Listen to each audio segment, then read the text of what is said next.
Hey, I'm Jeff. And I'm Phil, and we're the Cocktail Dudes. Today we're going to make pineapple gum syrup. This is so delicious you want to just drink it right out of the bottle, don't you? Yeah. But you make this because you want to make the Pisco Punch. That's right.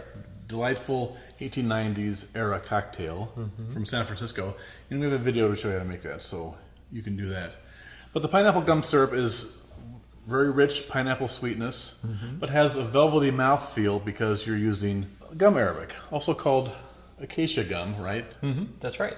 You could buy some store-bought ones, but of course, like all syrups, we like to make our own. Yeah. And the gum powder, it doesn't add any flavor. It adds more of a viscosity to the syrup. Yeah. M&Ms have acacia gum in it, gum drops. You'll see it in icings. soft drinks. Yeah. Just a lot of candies and things like that. It's a thickening agent. It's made with polysaccharides and stuff like that, so it adds a viscosity to it, and that adds to the mouthfeel of the cocktail. It lingers on your tongue just a little bit longer and makes for a delightful experience. Right. So the gum arabic, also called acacia gum, are these little bits of sap from the acacia tree. Yep. Right? You buy it in powdered form, like this guy over here, and you utilize that to make the gum syrup. Right? Yep. So for the pineapple gum syrup, you start on the countertop with 4 ounces of the gum arabic powder, and that's 4 ounces by weight. And on top of that, we'll add 4 fluid ounces of water and stir it together with a fork for about 2 minutes. Incorporate all of the powder. It's going to look a little bit like a bowl of oatmeal. After about 2 minutes of stirring, clean off the fork,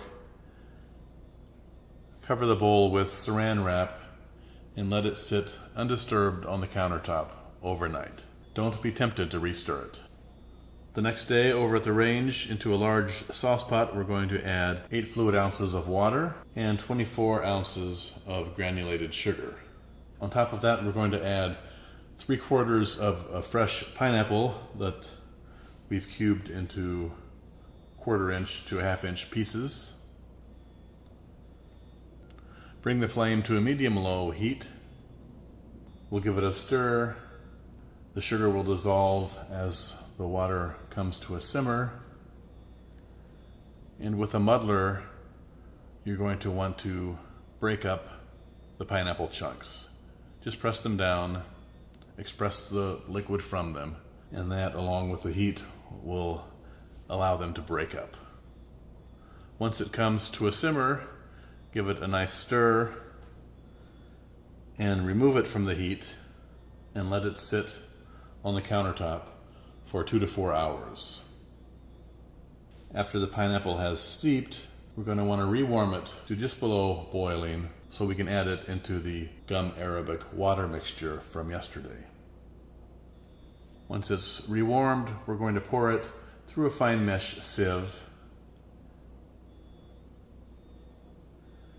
and then press on the pineapple fruit bits to express all of the liquid that you can. We'll discard the fruit and whisk the mixture vigorously for about 60 seconds. Then let it sit undisturbed on the countertop for 5 minutes before re-whisking again for about 30 seconds. Then we'll pour the syrup into clean glass bottles and cap it. So here we have our pineapple gum syrup, and it will yield about 5 cups, and it'll last in the refrigerator for up to 8 weeks. Enjoy. Cheers.